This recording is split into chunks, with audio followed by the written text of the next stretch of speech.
ஹரி கோவிந்த கோகுல நந்தன கோவிந்த கோவிந்த கிரி கோவிந்த ஸ்ரீ வெங்கடேஷ கோவிந்த. பாடல்கள்ல திருமங்கை ஆழ்வார் வழக்கமா பாடக்கூடிய இறைவனின் பெருமைகள் அதையெல்லாம் பாடும்போது கூடவே இறைவனை எனக்கு அருள்வாயாக, எனக்கு இந்த மாதிரி ஒரு இதை கொடுப்பாயாக அப்படியெல்லாம் சொல்லிட்டு இருக்கிற இடத்துல இந்த பாடல்கள்ல அடியார்களது பெருமை, வைணவத்துல பகவத் இதுன்னு பகவத் பக்தி, பாகவத பக்தி அப்படின்னு ரெண்டு உண்டு. பகவத் பக்திங்கிறது இறைவனின் மீது, இறைவனாகிய நாராயணன் மீது நாம செலுத்தக்கூடிய பக்தி. அது இறைவனின் மீது பக்தியை செலுத்தும் பிற அடியார்கள் மீது நாம் செலுத்தக்கூடிய பக்தி தான் பாகவத பக்தி. இறைவனின் பக்தர்கள் பாகவதர்கள், அதாவது நாராயணனின் பக்தர்கள் பாகவதர்கள். பாகவதர்களுக்கு நாம செய்யக்கூடிய பக்தியைத்தான் பாகவத பக்தி அப்படின்னு சொல்றது. பல ஐதீக கதைகள்ல பகவத் பக்தியை விட பாகவத பக்தியே உயர்ந்தது அப்படின்னு நிறைய முறை சொல்லப்பட்டிருக்கிறது. இதுக்கு நாம ஒரு இந்த ஐதீகத்தை விட்டு வெளியே இது எப்படி, இது ஏன் அப்படின்னு ஒரு கேள்வியை கேட்டோம் அப்படின்னு சொன்னா ரொம்ப அடிப்படையான விஷயம் ஒண்ணுதான்.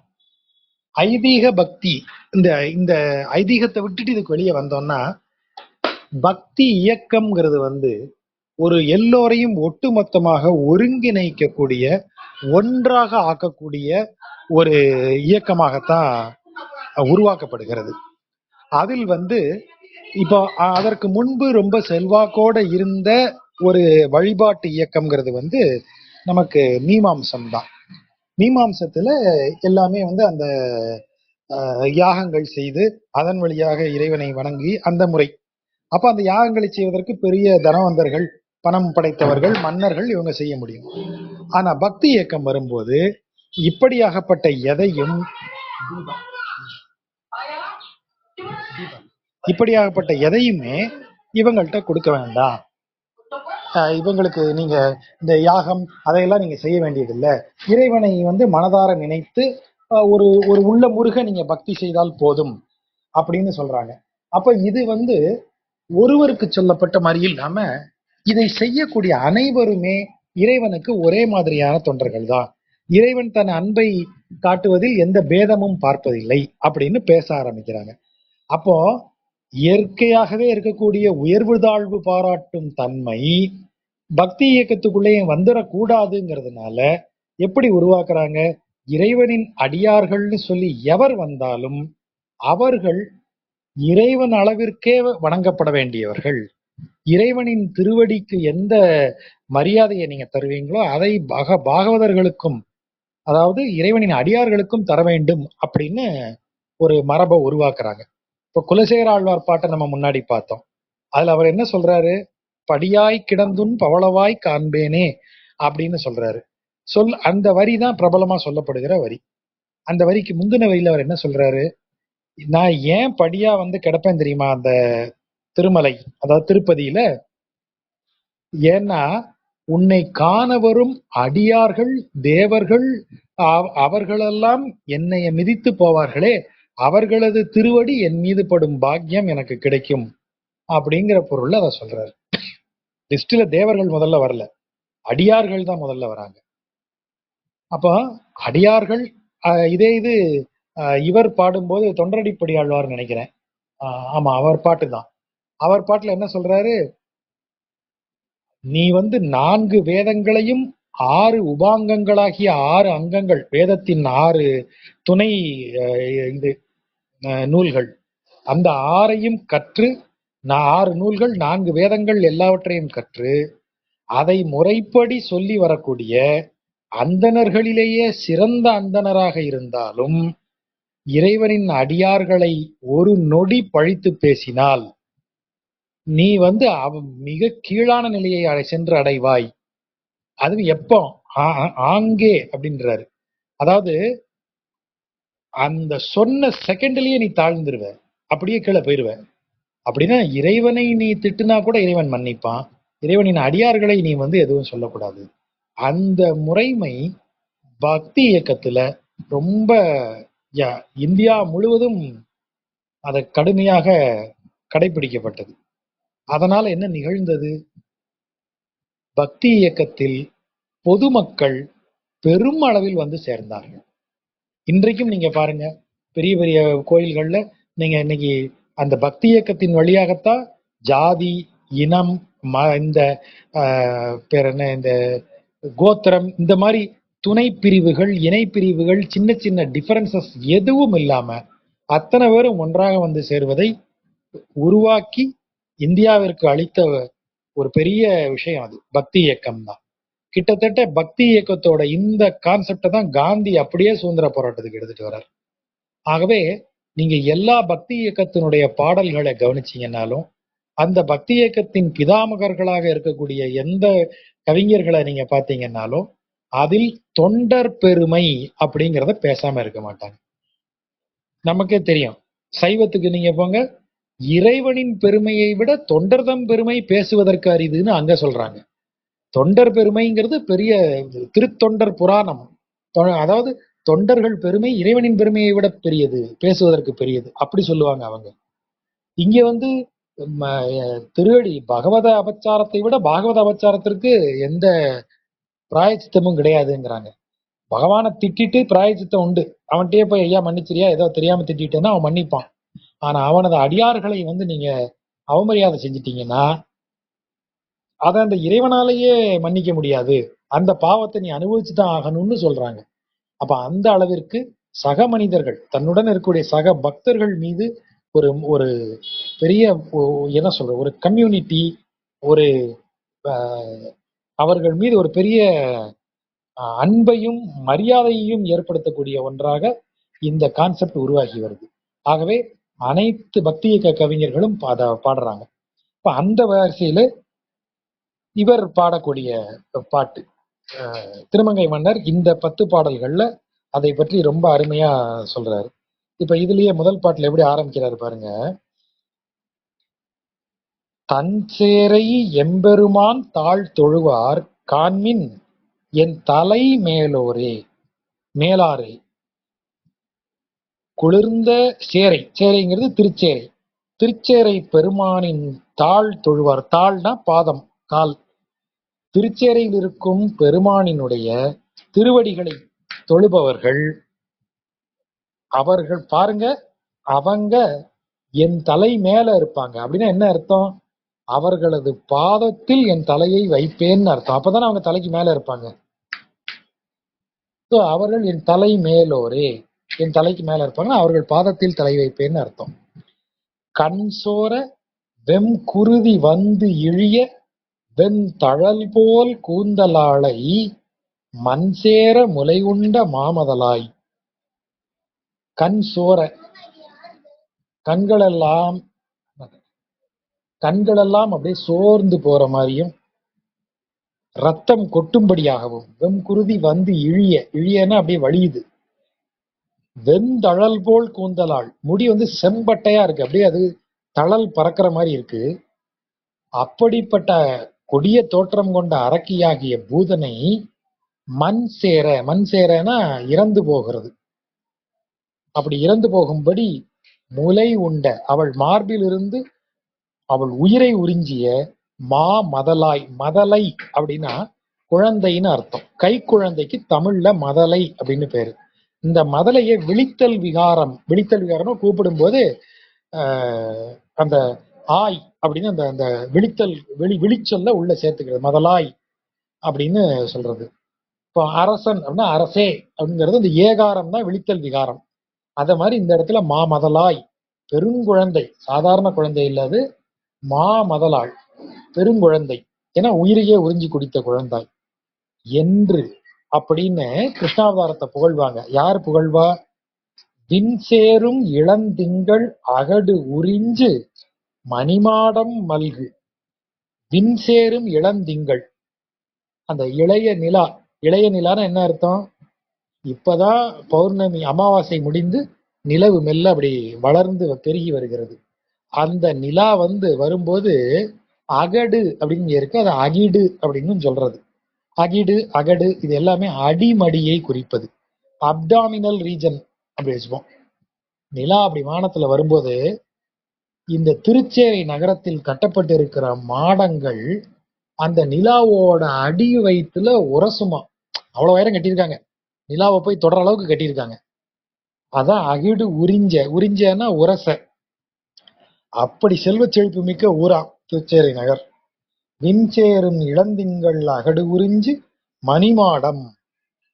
அப்படி ஒரே ஒரு டவர் மட்டும் கட்டியிருக்காங்களா? இல்ல சார், மணிமாடம் மல்கு. மல்குனா பிளென்டி, நிறைய அப்படின்னு அர்த்தம். மணிமாடங்கள் நிறைந்த செல்வ தன் சேரை, செழிப்பு மிக்க குளிர்ந்த திருச்சேரையில் இருக்கும் பெருமானை இந்த மாதிரி பூதனையின் உயிர் உண்டவனேன்னு சொல்லி தொழக்கூடிய, அவன் திருவடிகளை வணங்கக்கூடியவர்களுக்கு அவர்கள் பாதத்தை நான் என் தலைமையில் வைத்திருப்பேன் பாருங்கள் அப்படின்னு அவர் டிக்ளேர் பண்றார். அம்புருவ வரி நெடுங்கன் அலர் மகளை. அம்முனா ஏற்கனவே பார்த்திருக்கோம், அழகியன்னு பொருள். அம்புருவம் அழகிய புருவமுடைய, வரி நெடுங்கன் நன்கு வரியோடிய நீண்ட கண்கள், அதற்கு ஏற்ற அழகிய புருவம் கொண்ட அலர் மகள். அலர்னா மலர்ந்த மலர். மலர்ந்த மகளில் மலரில் அமர்ந்திருக்கும் மகள் யாரு? மகாலட்சுமி தாயார். அவள் தானே தாமரையில் இருப்பவள்.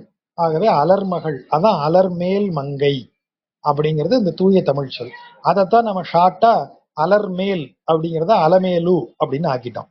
அலமேலுங்கிறது அலர்மேல் மங்கை அப்படிங்கிற அழகிய தமிழ் சொல். அது அந்த மகாலட்சுமி தாயாருக்கு தூய தமிழ் பெயர் அலர்மேல் மங்கை. இப்ப இந்த அலர்மேல் மங்கையை தான் அலர்மகள் அப்படின்னு அழகா சொல்றாரு.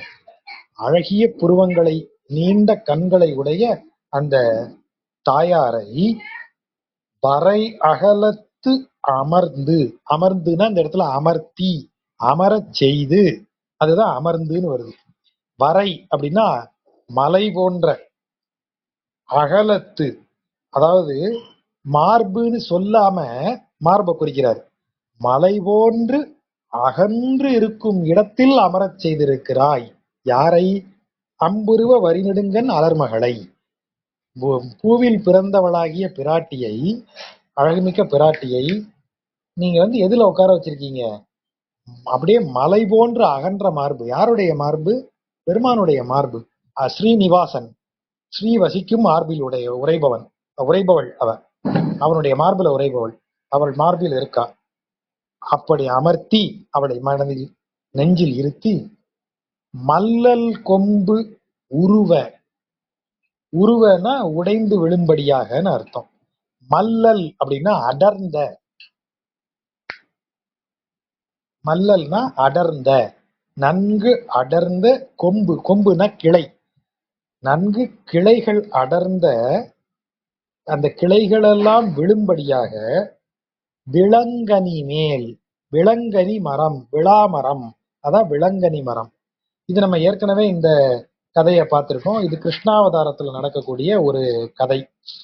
என்ன செய்யறாங்க? வத்சாசுரன், கபிதாசுரன் ரெண்டு அசுரர்கள்.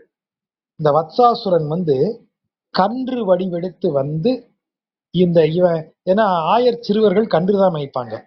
நீங்க கொஞ்சம் மெச்சூர்ட் ஆனாதான் உங்களுக்கு மாடுகளை மேய்க்கிற லைசன்ஸ். அது வரைக்கும் நீங்க பிலோ 50 சிசி டிகிரி வண்டி தான் ஓட்டணும், பிலோ 50 சிசி வெஹிக்கிள்.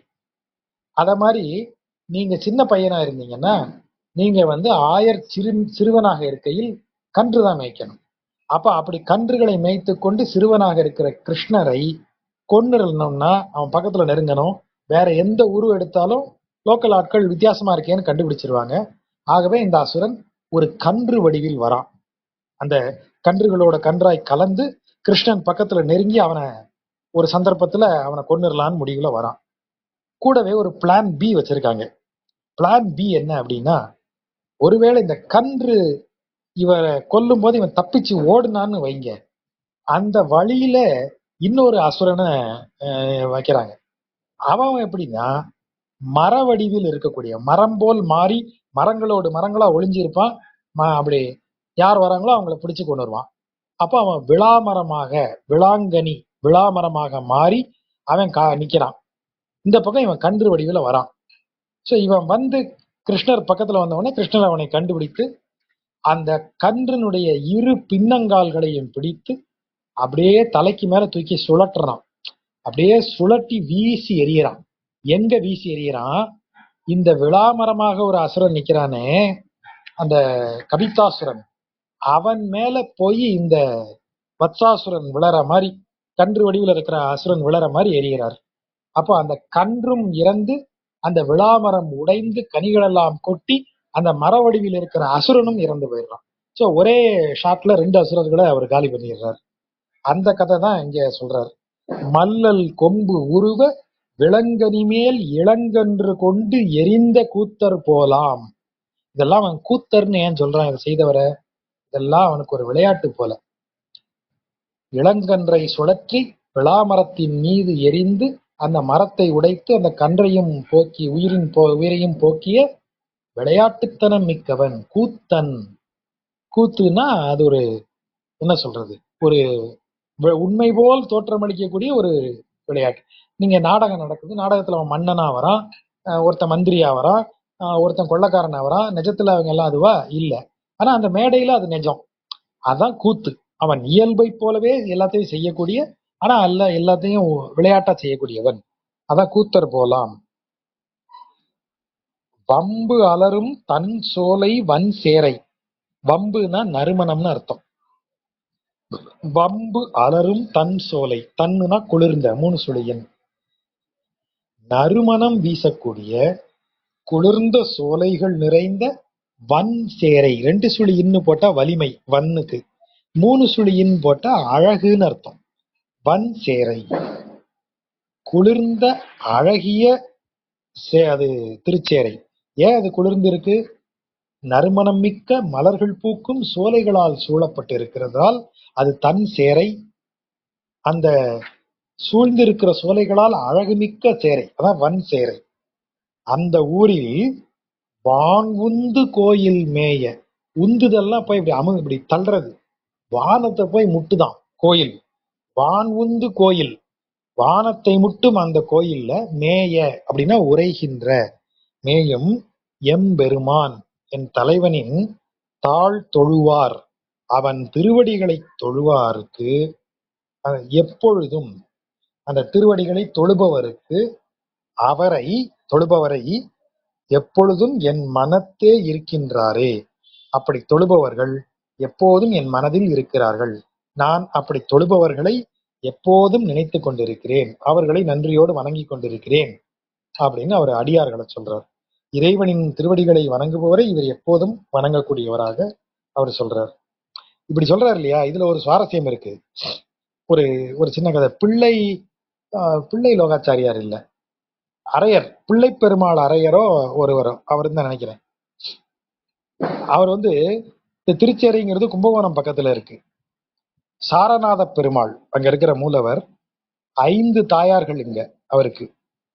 இது போக காவிரி வேற இருக்கா கூட, காவிரியும் மார்க்கண்டேயரும் இருப்பாங்க. 5 தாயார்கள் இங்க அவருக்கு. ஸ்ரீதேவி, பூதேவி, நீலாதேவி 3 பேரும். அது போக மகாலட்சுமி தாயாரும் அந்த தலத்திற்குரிய நாயகியாகிய சாரநாயகி அவனும். இப்படி சாரநாதன் அப்படிங்கிற மூலவர் திருப்பெயர் நின்ற கோலத்துல இருக்கார். சாரநாதனுக்கு 5 தேவியர். அது போக காவிரியும் மார்க்கண்டேயரும் இவரை வணங்கியபடி அங்க இருக்கிறாங்க. இந்த திருச்சேரைக்கு இதுல ஒரு சுவாரஸ்யமான கதை என்னன்னா, இந்த பிள்ளை அரையர், பிள்ளை பெருமாள் அரையர், அவர் பேரு டக்குன்னு மறந்துட்டேன். அவர் கும்பகோணத்துல இருந்து ஒரு முறை இந்த ஊரை தாண்டி போக வேண்டியிருக்கு. ஊர் வழியே போனா கோயிலுக்கு போகாம போக முடியாது. ஆனா கோயிலுக்கு போயிட்டு போற அளவுக்கு நேரம் இல்லை, அடுத்த ஊருக்கு போக வேண்டிய அவசரம். இவர் என்ன செய்யறாரு, வயல் வழியாக ஊரை தாண்டி பைபாஸ் ரூட் எடுத்து வயல் வழியாகவே போயிடலான்னு போறாரு. அப்போ இன்னொருவர் இவரை பாக்குறாரு. பார்த்துட்டு, ஐயா என்ன இவ்வளவு தூரம் கோயிலுக்கு போகாம வரீங்களே, கோயிலுக்கு போய் பார்க்க வேண்டாமா, சாரநாத பெருமாளை ஒரு பார்வை பார்த்துட்டு போயிடப்படாதா அப்படின்னு கேக்குறாரு. இவருக்கு கோயிலுக்கு வர முடியாதுன்னு சொல்ல மனசு இல்ல. ஒரு சுவாரஸ்யமா என்ன சொல்றாரு அப்படின்னா, இந்த இடத்துல சொல்றாரு இல்லையா, தஞ்சேரை எம்பெருமான் தாழ் தொழுவார் காண்மின் என் தலை மேலாரே அப்படின்னு அந்த பாட்டு வரி, முதல் பாட்டு வரி வருதா, அது சொல்றாரு பாருங்க. திருமங்கை ஆழ்வார் எப்பேற்பட்ட ஆழ்வார், எப்படி பெருமாளின் அருள் பெற்றவர், நமக்கெல்லாம் எவ்வளவு அருமையான பாடல்களை கொடுத்துட்டு போயிருக்காரு. நான் அந்த கோயிலுக்கு போய் பெருமாளை வணங்குனா என் பாதத்தை அவர் தலைமையில ஏத்துக்கிறதா சொல்றாரு. அது செய்யலாமா? அவர் எப்பேற்பட்ட பாகவதர், அந்த பாகவதரை நம்ம காலில் விழ வைக்கலாமா? அது பாவம் இல்லையா, அபச்சாரம் இல்லையா? அதனாலதான் உங்க ஊருக்குள்ள வராம இப்படி போறேன்னு சொல்லிட்டு ஓடிட்டாராம். ஒரு சுவாரஸ்யத்துக்கு சொல்றது, அந்த இந்த பாட்டினுடைய சுவாரஸ்யத்துக்காக அதை அப்படி சொல்லக்கூடியது. கோயிலை கட்டினதும் அதே மாதிரிதான். எல்லா இடத்துலயுமே ஒரு சின்ன சேட்டை நடந்திருக்கு இந்த கோயில்ல. கும்பகோணத்துக்குல இருந்து அப்ப திருச்சி தஞ்சைக்கு கீழே அது வருது. தஞ்சை மன்னர் தான் ஆள்றார், நாயக்க மன்னர். அழகிய மணவாள நாயக்கர்னு சொல்றதும் மரபு. சிவப்ப நாயக்கர், சிவப்ப நாயக்கர் தான் அழகிய மணவாள நாயக்கர்னு ஒரு இது உண்டு. செவத்தப்ப நாயக்கருங்கிறது தான் ஃபுல் நேம். நாயக்கர் மன்னார்குடி ராஜகோபாலன் மேல ரொம்ப பிரியம் உள்ளவர். ஆகவே அவங்க தான் இப்ப அந்த மன்னார்குடி மதில் கட்டினதெல்லாம் சிவப்ப நாயக்கர் தான். இவர் சிவத்தப்ப நாயக்கர் தான், தஞ்சை மன்னராக இருந்த நாயக்கர். நாயக்கர் கல் அனுப்புறார். நமக்கு ஏற்கனவே தெரியும், புதுக்கோட்டையிலிருந்து தான் கல் வரணும். எதுக்கு? தஞ்சாவூருக்கு. ஏன்னா தஞ்சை பகுதியில கல் கிடையாது, எல்லாமே காவிரி வடிநிலம் என்பதால் முழுக்க விளைநிலம் தான். எங்கேயுமே மலை குன்று எதுவும் கிடையாது. ஸோ தஞ்சாவூர்ல இருந்து நீங்க புதுக்கோட்டை பக்கத்துல வந்தாதான் திருமயம், சித்தன்ன வாசல், இந்த பகுதிக்கு வந்துதான் நீங்க கல் எடுக்கணும். ஸோ கல் இங்க இருந்து வண்டியில ஏத்தி செலவு பிடிக்கக்கூடிய செயல் இல்லையா? ஆனா மன்னர் செய்யறாரு. மன்னார்குடிக்கு கல்லு போகுது. இந்த பொறுப்பை நரசபூபாலன் ஒரு மந்திரிட்ட ஒப்படைக்கிறார். நரசபூபாலனுக்கு திருச்சேரை பெருமாள் மேல ஒரு லவ். இவர் என்ன பண்றாரு, இந்த நரசபூபாலன் வண்டியெல்லாம் திருச்சேரை வழியா போகணும்பா அப்படின்னு ஒரு ரூல் போடுறாரு முதல்ல. ரைட்டு. போற வண்டிலாம் ஒவ்வொரு வண்டிக்கும் ஒரு கல்ல திருச்சேரையில இறக்கிடணும், அதான் ரூல். ஸோ எல்லா வண்டியும் மன்னார்குடிக்கு போற வழியில டப்பு டப்புன்னு ஒவ்வொரு கல்ல திருச்சேரையில இறக்குது. அந்த கல்லை வச்சு திருச்சேரை பெருமாளுக்கு கோயிலை கட்டுறாரு நரசபூபாலன். வழக்கம் போல எல்லா இடத்துலையுமே இந்த இது பண்ணக்கூடிய கோள் சொல்லக்கூடிய ஆட்கள் இருக்காங்க. போய் நாயக்கர்கிட்ட, தஞ்சை நாயக்கர்கிட்ட சொல்லிடுறாங்க, ஐயா நீங்க என்னவோ மன்னார்குடிக்கு கோயில் கட்டணும்னு அவரை நியமிச்சிருக்கீங்க, அவர் ஃபுல்லா எடுத்துட்டு போய் அவர் ஊர்ல கோயிலை கட்டிட்டு இருக்காரு திருச்சேரையில. இவர் டென்ஷன் ஆயிட்டார். என்ன சொன்ன, திருச்சேரை உடனே வா அப்படின்னு திருச்சேரைக்கு போய் பார்த்தா அங்க இருக்கிற பெருமாள் ராஜகோபால பெருமாளா தெரியறாராம், மன்னார்குடி பெருமாளா. ஆஹா, மன்னார்குடி பெருமாளுக்கு தான் எங்கேயும் கோயில் கட்டியிருக்காரு இவரு, நல்லது, இந்த கோயிலுக்கும் சேர்த்து நீ செய் அப்படின்னு மன்னர் சொல்லிட்டு போயிட்டார் அப்படின்னு ஒரு கதை உண்டு. நிஜத்துல என்ன நடந்திருக்கு, வாய்ப்பு எப்படி இருக்கும்னா, அங்க ராஜகோபாலனுக்கு ஒரு சன்னதி இருக்கு திருச்சேரையில. அவர் மன்னார்குடி பெருமாளுடைய சின்ன சைஸ்ல இருப்பார். அப்படி பெருமாள் இங்கே ஒரு வச்சுட்டு ராஜா வரும்போது, பாருங்க ராஜா, மன்னார்குடியில அங்க இருக்கிற பெருமாள் மாதிரி தான் இங்கேயும் ஒரு கோயிலை கட்டினேன்னு ஒரு போடு போட்டாருன்னா மன்னார் ஓகே சொல்லியிருப்பாரு. அவ்வளவுதான் நடந்திருக்க வாய்ப்பு. ஸோ அங்க ராஜகோபாலனுக்கு இன்னைக்கு சன்னதி உண்டு. மன்னார்குடி ராஜகோபாலுக்கு ஒரு சன்னதி இங்க உண்டு. அது இந்த கோயிலை குறித்த கதைகள் இவ்வளவு சுவாரஸ்யமானது. அப்ப இங்க அடியாருக்கு அடியாராக தன்னை வைத்துக் கொள்ள வேண்டும் என்கிற எண்ணத்தை இந்த கோயில் பாடல்கள் வழியாக திருமங்கை மன்னர் சொல்றார். வாழ் எயிறு மீது ஓடி, அப்படித்தான் வரணும் மூணாவது பாட்டுல. மீது ஓடி வாழ் எயிறு அப்படிங்கிறது மீட்டருக்காக மாத்தி போடுறாங்க. எயிறு அப்படின்னா வாய்க்கு வெளியே வரக்கூடிய பல், ஈருக்கு மீறி வரக்கூடியது. ஈருக்கு உள்ள இருக்கிறது பல்லு, ஈருக்கு வெளியே நீட்டிட்டு வர்றது எயிறு. நம்ம பன்றிக்கும் யானைக்கும் மட்டும்தான் பல்லு வாய்க்குள்ள இருந்து வெளியே நீட்டிட்டு வளரும், அதான் தந்தம்னு சொல்றது. அப்ப இந்த பல்லு வாழ் போல் ஒளி வீசுகிறது. யாருக்கு? சூர்பனகைக்கு. அது எப்படி மீது ஓடி, அப்படி வாய்க்கு மேல ஓடி வருது பல்லு. மீதுனா கீழ்ப்பக்கம் வரல பல்லு. இப்போ இந்த கோரப்பல்லு இப்படி லைட்டா ரெண்டு பக்கம் கீழே பார்த்து இருக்கும் இல்லையா, அது அப்படி இல்லை, மீது ஓடி. இந்த மீசை அப்படி முறுக்கி விட்டுருப்பாங்க இல்லையா, அத மாதிரி வெளியே வந்த பல்லு அப்படி திருகி மேல பார்க்க அப்படி மீசை மாதிரி நிக்குது, அப்படி கொடூரமான பல்லு. அதுதான் வாழ் எயிறு மீது ஓடி. வாழ் போல ஒளி வீசும் கூர்மையான பல் அப்படி திருகிட்டு மேல பார்த்து அப்படி நிக்குது. அது ஒளி வீசுது, மின் இலக, மின்னல் மாதிரி அப்படி ஒளி வீச, முன் விலகும் உருவினாலை. அது என்ன அப்படின்னா முன் இலகும் உருவினாலை. அத முன் இலகும்ங்கிறத சேர்த்து போடும்போது முன் விலகும்னு வருது. அது முன் இலகும்னு வரணும். இலகும்னா கா தோற்றம் அளிக்கும்னு அர்த்தம். பல்லு அப்படி பயங்கரமா மின்னல் போல் ஒளி வீசக்கூடிய வாள் போல் கூர்மையான மேல் நோக்கி வளைந்த பற்களோடு சூர்பனகை முன்னால் தோன்றுகிறாள். அப்போ இந்த உருவ பார்த்தோன்னே எல்லாரும் பயப்படணும். ஆகா, இவன் நம்மள ஏதாவது பண்ணிடுவான்னு அஞ்சி நடுங்கணும். ஆனா ராமன் என்ன செய்யறான்? காதோடு கொடி மூக்கு அன்று உடனறுத்த கைத்தலத்தா, காதையும் மூக்கையும் சேர்த்து அறுத்துட்டான்.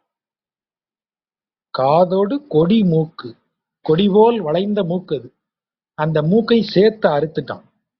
கைத்தலத்தா, கை திருக்கை உடையவனே, காதையும் மூக்கையும் சேர்த்து அறுத்த திருக்கை உடையவனே என்று நின்று, நின்றுனா அப்படியே அதிலேயே அந்த எண்ணத்திலேயே நிலைத்து நின்றுன்னு அர்த்தம். நிலைத்து நின்று தாதோடு வண்டு அலம்பும், தாதுனா பூந்தாது, மகரந்த தூள், மகரந்த தூளோடு அந்த வண்டு அலம்பும், பூக்களில் வண்டு அந்த மகரந்த தூள்ல விழுந்து புரளக்கூடிய தன் சேரை, குளிர்ந்த திருச்சேரையில் இருக்கும் எம்பெருமான் தாளை ஏத்தி, தாள்னா பாதம் கால், அவரது திருவடிகளை புகழ்ந்து போதோடு, போது அப்படின்னா மலர், மலர்ந்தும் மலராத மலருக்குத்தான் போதுன்னு பேர், நம்ம பார்த்திருக்கோம். போதோடு புனல், அதாவது நீரை அப்படி வார்த்து அப்படி மலர்ந்தும் மலராத அப்படின்னா என்ன அர்த்தம்? ஃப்ரெஷ்ஷான பூ, அது முழுவதும் மலர்ந்திருந்தா அத வண்டுகள் எல்லாம் சாப்பிட்டு போயிருக்கும், அது வாடக்கூடிய நிலையில இருக்கும். ஆனா மலர்ந்தும் மலராத மலர் அப்படின்னு சொல்லும் போது அது ஃப்ரெஷ்ஷா இருக்குன்னு அர்த்தம். அந்த மலரையும் நீரையும் எடுத்து கொண்டு அப்படி இறைவனுக்கு அளித்து வணங்கக்கூடிய புண்ணியர்கள். போதோடு புனல் தூவும் புண்ணியரே விண்ணவரின் பொலிகின்றாரே. விண்ணவரின் அப்படின்னா விண்ணவரை விட அப்படின்னு அர்த்தம். விண்ணவரின் பொலிகின்றாரே, அவனின் சிறந்தவன் அப்படின்னா அவனை விட சிறந்தவன் அர்த்தம். அவனின் இளையோன், அவனை விட இளையவன். அதே பொருள்ல விண்ணவரின் பொலிகின்றாரே, விண்ணவரை விட பொலிகின்றார், சிறந்து விளங்குகின்றார். யாரு? திருச்சேரை பெருமானின் திருவடிகளை வணங்கி மலர்ந்து தூவி நீர் வார்த்து வணங்கக்கூடிய புண்ணியர்கள் வானுலகில் இருப்பவர்களை விட சிறந்தவர்களாக விளங்குகிறார்கள். அவர்கள் எப்படி இறைவனை போல்கிறார்கள்? மீது ஓடி வாழ்யயிரு மின்னிலக முன் விலகும் உருவினாலை காதோடு கொடிமூக்கு அன்று உடனறுத்த கைத்தலத்தா என்று சொல்லி வணங்குகிறார்கள். அப்படி சொல்லி வணங்கக்கூடியவர்களை அவர்கள் எப்படிப்பட்டவர்கள் என்றால் வானுலகில் இருப்பவர்களை விட சிறந்தவர்கள், பொலிந்தவர்கள்னு சொல்றார். தேராளும் வாழ் அரக்கன் தென் இலங்கை வெஞ்சமத்து பொன்றி வீழ. தேராளும் வாழ் அரக்கன் யாரு?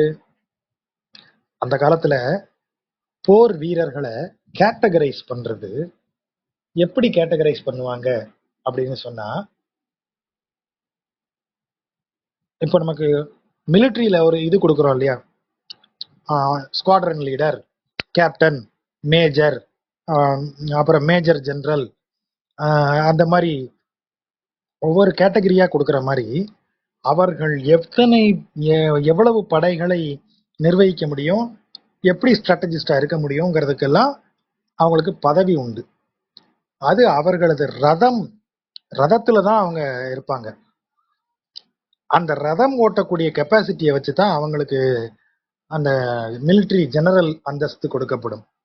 அதிரதன், இன்னும் நிறைய உண்டு. முன்னாடி ஒருத்தர் சொல்லியிருக்கேன், நினைவுல இல்லை சரியா. அதுல மாரதன், மகாரதர், அதிரதர், அப்புறம் அர்த்தரதர், இத மாதிரி நிறைய ரதர்கள் உண்டு. அதுல மாரதர் அவங்கதான் இருக்கிறதுலயே பெரிய ஆட்கள், பெருந்தேரில் வரக்கூடியவர்கள், பெருந்தேரை செலுத்தி போர் செய்யக்கூடியவர்கள். அப்படி பல தேர்களை ஆளும் அப்படின்னா அப்படி தேர் எடுத்துட்டு எதிர எந்த மன்னன் வந்தாலும் அவங்களை வென்று அடக்கும் அப்படின்னு அர்த்தம். தேர் ஆளும் வாழ் அரக்கன் யாரு? ராவணன். ஏன் ராவணனுக்கு எப்போது வாழ் சொல்லப்படுகிறது? அரக்கன் வரும்போதே வாழ் அரக்கன் வாழ் அரக்கன். பெரும்பாலும் ராவணனுக்கு வாளை சிறப்பித்து சொல்லப்படுவதற்கு காரணம், ராவணன் வாளை சிவபெருமானிடமிருந்து பெற்றவன், வரமாக பெற்றவன். சிவபெருமான் தன் வாளை ராவணன்ட்ட கொடுத்து, நான் இருக்கிற கைலாயத்தையே தைரியமா தூக்க முனைஞ்ச நீ, அந்த தைரியத்தை பாராட்டி என் வாளை உனக்கு தரேன் வச்சுக்கோன்னு கொடுத்தாராம். அந்த வாளுக்கு பேர் தான் சந்திரகாசம். அந்த வாளினுடைய பேரை வச்சுதான் கிருஷ்ணதேவராயர் தனக்கு அதே பேர்ல வாழை செஞ்சுக்கிட்டார். அதே பேர்ல அவர் வாழை 2-3 மாடல் அதே மாடல் மாதிரி செய்து தனக்கு மிக உகந்தவர்களுக்கு மட்டும் அதை ஒரு தனி கௌரவமா அந்த வாழை கொடுக்கிறார். இந்த சந்திரகாசம்ங்கிறது கிருஷ்ணதேவராயர் உருவாக்கி இந்த மொத்தம் 4-5 இருக்கு. அந்த சந்திரகாசம் சாளுவ கட்டாரின்னு அந்த மாடல், அந்த மாடல்ல அவர் செய்து அந்த வாளுக்கு சந்திரகாசன் பேர் வைக்கிறாரு. அது இருந்து அது ரொம்ப நாள் இந்தியால இருந்து எங்கெல்லாமோ கண்ணில் தென்பட்டு அப்புறம் மறைந்து அப்படி ஒரு ஒரு மர்ம ஹிஸ்டரி அதுக்கு பின்னாடி இருக்கு. ஆனா அந்த அந்த புராணத்துல வரக்கூடிய அந்த சிவனின் வாளை பெற்றவன் ராவணன். ஆகவேதான் ராவணனின் சிறப்பு அவனுடைய வீரத்தை சொல்லும் போதெல்லாம் வாழ் அரக்கன்கிற வார்த்தை வருது. அப்ப தேராளும் வாழ் அரக்கன் யார்? அவன் தென்னிலங்கையைச் சேர்ந்தவன். வெண் சமத்து, வெண் சமம், சமம்னா சமர் அப்படின்னு அர்த்தம். வெண் சமர், கடும் போர். அந்த கடும் போரில் பொன்றி வீழ சிதறி, பொன்றினா சிதறி, பொன்றி வீழ சிதறி விழும்படியாக போர் ஆளும் சிலை அதனால் பொருகனைகள் போக்குவித்தாய். போராளும் சிலை, அவன் தேர் ஆளக்கூடியவன். எதிர்வரும் தேர்கள் எத்தனைனாலும் அத்தனையும் வெல்லக்கூடிய பெரிய மிலிட்டரியில யுத்தத்துல சிறந்தவன். அவனை எப்பேற்பட்ட போரையும் ஆளும், போரிலெல்லாம் வெல்லும் சிலை, சிலைனா வில், போரில் வெல்லும் வில்லால் பொருகனைகள் போக்குவித்தாய். அவன் சிதறி வீழும்படியாக இலங்கையின் போர்க்களத்தில், கொடுமையான போர்க்களத்தில் உனது எந்த போரையும் வெல்லும் வலிமை கொண்ட உனது வில்லால் பொருகனைகள், கூரிய கொடிய, அதான் பொருகனைகள், கூரிய கனை, கனைனா அம்பு, கூரிய அம்புகளால், கொடுமையான அம்புகளால் போக்குவித்தாய், அவனை இல்லாமல் ஆக்கினாய் என்று நாளும் தாராளும் வரைமார்பன். தார்னா பூமாலைன்னு அர்த்தம். நாளும் தாராளும் வரைமார்பன், வரைனா மலைன்னு நம்ம பார்த்தோம். மலை போன்ற மார்பில் எப்போதும் மாலையை அணிந்திருக்கக்கூடியவன் தன்சேரை எம்பெருமான். குளிர்ந்த திருச்சேரையில் விளங்கும் சாரநாதனாகிய எம்பெருமான் உம்பர் ஆளும் பேராளன். உம்பர்னா வானுலகில் இருப்போர், வானுலகில் இருப்பவர்களுக்கெல்லாம் மன்னனாக விளங்குபவன். பேராளன், பெரும் ஆட்சி செய்பவன். இங்க தேராளும் போராளும்னு சொன்னோம் இல்லையா, தாராளும்னு சொன்னோம் இல்லையா, இவன் பேராளும், அனைத்தையும் ஆளும், அதான் பேராளும், பேராளன், அனைத்தையும் ஆள்பவன். பேர் ஓதும் பெரியோரை, அப்படிப்பட்ட தாராளும் மார்பன் தன்சேரை எம்பெருமான் உம்பராளும் பேராளன், அவனுடைய பேரை ஓதும் பெரியோரை ஒரு காலும் பிரியிலேனே. அடியார்களை விட்டு பிரிய மாட்டேன், அடியார்களை என் குடும்பமாக கருதி அவர்களுடனே இருப்பேன், ஒரு காலம் அவர்களை விட்டு பிரிய மாட்டேன், ஒரு காலம் பிரியிலேனே பெரியோரை. எந்த பெரியோரை? பேராளன் பேர் ஓதும் பெரியோரை ஒரு காலம் பிரியிலேனே. அந்த பெரியோர் என்ன செய்யறாங்க? தேராளும் வாளரக்கன் தென்னிலங்கை வெஞ்சமத்து பொன்றி வீழ போராளும் சிலையதனால் பொருகனைகள் போக்குவித்தாய் என்று அவனை ஓதும் பெரியோரை ஒரு காலம் பிரிகிலேனே. இறைவனை ஓதி வணங்கக்கூடிய அந்த பெரியவர்களை நான் ஒரு காலம் பிரிய மாட்டேன். வந்திக்கும் மற்றவர்க்கும் மாசு உடம்பின் வல் அமனர் தமக்கும் அல்லேன். பௌத்தர்களையும் சமணர்களையும் அவங்களுக்கு ஒரு கொட்டு வைக்கிறார். அதாவது சைவமும் வைணவமும் தமிழகத்துல பக்தி இயக்கமாக வேகமாக வளர்ந்து செழித்து வளரும்போது பக்தி இயக்கத்திற்கு இங்கு தத்துவ தடையாக இருந்தது மீமாம்சம் கூட கிடையாது. பக்தி இயக்கத்திற்கு பெருந்தடையாக விளங்கியது சமணமும் இதுவும் தான், பௌத்தமும் தான். நமக்கு இதான் வரலாறு. ஆனா நம்ம சும்மா திடீர்னு ஆரியம் திராவிடம் நித்யாவனை போட்டு புரட்டுவாங்க. இங்க நிஜத்துல பெருமளவிற்கு சமணமும் பௌத்தமும் தான் சைவ வைணவ மதங்களுக்கு தத்துவ ரீதியிலான எதிர்ப்பை களத்தில் உருவாக்கியவை. வழக்கம் போல தத்துவ சிக்கல்கள்ல மீமாம்சமும் சைவமும் மோதிக்கொள்வது, விசிஷ்டாத்வைதமும் அத்வைதமும் மோதிக்கொள்வது, இது அத்தனையுமே தத்துவ தளத்துல தான் நிகழும். பொது தளத்துல, நடைமுறை தளத்துல நிகழாது. பொது தளத்திலையுமே சங்கரர் மேல பெரிய மரியாதையோட தான் ராமானுஜர் பேசுவாரு. பின்னால வந்த சைவவாதிகள் ராமானுஜரையும் மரியாதையோட தான் அணுகுவாங்க. அங்க தத்துவ ரீதியிலான தகராறு வேற. இது நடைமுறை. நடைமுறையில ஒரு நாளும் சைவ வைணவ ஆட்களுக்கு வந்து தடையாக இருந்தது. சைவத்துக்கு வைணவமோ வைணவத்துக்கு சைவமோ தடையாக இருந்ததே இல்லை. ரெண்டு இடத்துலயும் ரெண்டு கோயில்களும் இருக்கும் ஒரே ஊர்ல. வைணவர் கோயிலுக்கு போவாரு, சைவர் சிவன் கோயிலுக்கு போவார். அப்படித்தான் இருக்கும். இன்னைக்கும் பாருங்க, காஞ்சிபுரம் உங்களுக்கு பெஸ்ட் எக்ஸாம்பிள். எல்லாம் இருக்கும். நீங்க எந்த ஊருக்கு வேணாலும் பாருங்க, அந்த ஊர்ல ஒரு சிவன், திருப்பதிக்கு போங்க, திருப்பதியில சிவன் கோயில் இருக்கு. ரொம்ப பிரபலமான கோயில் தான் அதுவும். தென் திருப்பேரை இருக்கு, மகர நெடுங்குழைக்காதர் 108 திருப்பதிகளில் ஒன்று, நெல்லையில இருக்கிற நவகிரக தலங்களில் ஒன்று. அங்கேயே தான் சைவத்தினுடைய நவகிரக கோயில்களும் இருக்கு. அதுல ஒரு சிவன் கோயில் அதே தென் திருப்பேரையில இருக்கக்கூடிய கோயில் தான். அப்ப எல்லா இடத்துலயும் சைவம் வைணவமும் கோ எக்ஸிஸ்ட் ஆயிட்டு தான் இருந்தது. ஆனால் நடைமுறையில அவர்கள் மோத நேர்ந்தது, நடைமுறை தத்துவத்தில் மோத நேர்ந்தது சமணர்களோடும் பௌத்தர்களோடும் தான். ஆகவேதான் எல்லா இடத்துலையுமே நீங்க சைவ திருமுறைகள்லையும் பார்க்கலாம், வைணவ திருமுறைகள்லையும் பார்க்கலாம். இரண்டிலுமே இவங்க வந்து சமணர்களையும் பௌத்தர்களையும் கண்டனம் செய்வது இருக்கும். இங்க எப்படி சொல்றாரு, வந்திக்கும் மற்றவர். ஏன் வந்திக்கும்னா வந்தனை செய்யும், வணங்கும் மற்றவர். எதுக்குன்னா அது ஒரு கிண்டலுக்கு சொல்றது. இந்த பௌத்த துறவிகள் யாரை பார்த்தாலும் வணங்குவாங்க. புத்தம் சரணம் கச்சாமி, தர்மம் சரணம் கச்சாமி, சங்கம் சரணம் கச்சாமி. இந்த மூன்று வந்து வணக்கத்திற்குரிய சொல். சோ அதை வணங்கியே சொல்லுவாங்க. யாரை பார்த்தாலும் அந்த வணக்கத்தை சொல்லுவாங்க. ஆகவே இவர் கிண்டலா என்ன சொல்றாரு, வந்தி எப்ப பார்த்தாலும் கும்பிடு போட்டே இருப்பான் பாரு அவன், அந்த நக்கல் பாஷை அது. வந்திக்கும் மற்றவர்க்கும் மாசு உடம்பின் வல் அமனர்.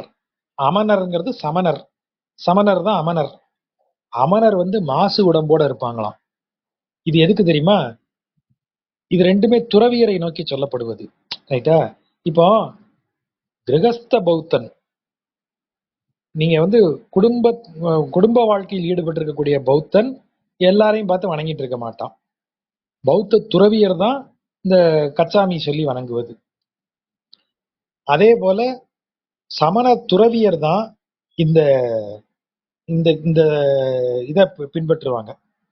இந்த விரதம் என்ன விரதம்னா, டெய்லி குளிக்க மாட்டாங்க அவங்க. ஏன்னா கொல்லா நோன்பு, உயிர்கொலை புரியாத நோன்பு உடையவர்கள். குளிச்சா நம்ம பாடியில இருக்கிற பாக்டீரியாஸ் அண்ட் வைரஸ் கிருமிகள்லாம் செத்து போயிடும். அது உயிர்கொலை புரிதல். இந்த உலகத்துல ஒரு உயிர் இன்னொரு உயிரை சார்ந்து இருக்குமாறு படைக்கப்பட்டிருக்கிறது. ஆகவே அவர்கள் பேனை வந்து கொல்ல மாட்டாங்க. தலையில பேன் இருந்தா பேன் மருந்து போட மாட்டாங்க. மூட்டை பூச்சி கட்டில்ல இருந்தா அதை எடுத்து கொல்ல மாட்டாங்க. அதை விட ஒரு பிரமாதமான வேலை ஒண்ணு செய்வாங்க. வட இந்தியால அது ஒரு பழக்கமாக உண்டு, மேற்கிந்திய பகுதிகள் எல்லாம். அதுக்குன்னே ஆளுக்கு சம்பளம் கொடுப்பாங்க.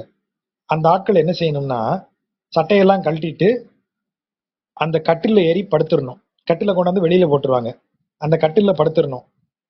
அப்ப அந்த கட்டில இருக்கிற மூட்டை பூச்சிகள் அவங்கள கடிச்சு ரத்தத்தை குடிக்கும். அவங்க ஒண்ணும் செய்யாம பேசாம இருக்கணும். அந்த ரத்த தானம் செய்வதற்கு தான் பணம் அவங்களுக்கு. அப்புறம் கட்டில பிரிச்சு கொஞ்சம் வெயில்ல காய வச்சு அந்த பூச்சிகளை துரத்திட்டு, கொல்லக்கூடாது, துரத்திட்டு திரும்ப கட்டில சேர்த்து வீட்டுக்குள்ள கொண்டாந்து போட்டுப்பாங்க. இப்படி ஒரு வழக்கம் இருந்திருக்கு. இப்பவும் இருக்கான்னு தெரியல. ஆனா முன்னாடி அதை ஃபாலோ பண்ணியிருக்காங்க. ஓஷோ வந்து இப்படி செய்ததை எழுதி நகைச்சுவையா குறிப்பிட்டிருக்காரு, இப்படி எல்லாம் செய்வாங்க அப்படின்னு. அவர் சமண பின்னணியிலிருந்து வந்தவர். அப்ப இந்த சமணர்கள் உயிர்கொலை புரிய மாட்டார்கள் என்பதால் குளிக்கிறது கூடாது. அப்புறம் அவங்க அனலை வணங்கக்கூடியவர்கள். நீங்க இப்பவும் தமிழகத்துல சமண தலங்கள் இருக்கிற இடம் புறம் பாருங்க, கடும் வெயில் உள்ள இடங்களாகவும் மொட்டை பாறைகள் நிறைந்த இடமாகவும் தான் இருக்கும். அவங்களுடைய பிராக்டிஸுக்கு குளிர்ந்த இடமோ நீர் நிறைந்த இடமோ ஒத்து வராது. ஆகவே அவர்கள் அப்படி இடங்களா சூஸ் பண்ணிக்கிட்டாங்க. சித்தன்னவாசல், புதுக்கோட்டையில இருக்கிற சித்தன்னவாசல், திருநெல்வேலிக்கு போனீங்கன்னா சீவலப்பேரிக்கு பக்கத்துல இருக்கக்கூடிய மருகால் தலை, இது நிறைய இடங்கள்.